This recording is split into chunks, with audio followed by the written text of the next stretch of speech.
Trading easy না, but আপনাকে easy বানাই নিতে হবে। তো দেখেন ডাউন ডিরেকশনে 4টা ট্রেড প্লেস করছি, এন্ড এই ট্রেডটা নেওয়ার পিছনের রিজনটা কি দেখেন। একটা down trend market, up trend start হইতে চাইছিল, বাট আবার সেলার্স প্রেসারে মার্কেট কিন্তু নিচের দিকে চলে যেতেছে।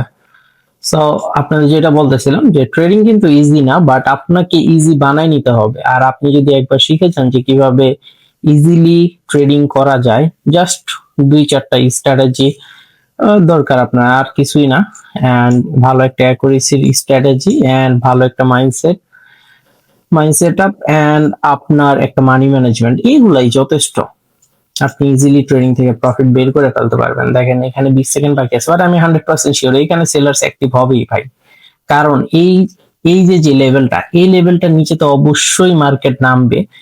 পুরো এই যে এই পর্যন্ত মার্কেট নামবে। দেখেন আর মাত্র 7 সেকেন্ড বাকি আছে, দেখেন মার্কেট কিভাবে ডাউনে দেয়, প্রেসার দেয়।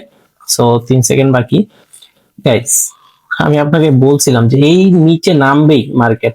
সো লাস্ট সেকেন্ডে কিন্তু আমাকে প্রফিট দিয়ে গেল, এটা একটু লাগও বলতে পারেন।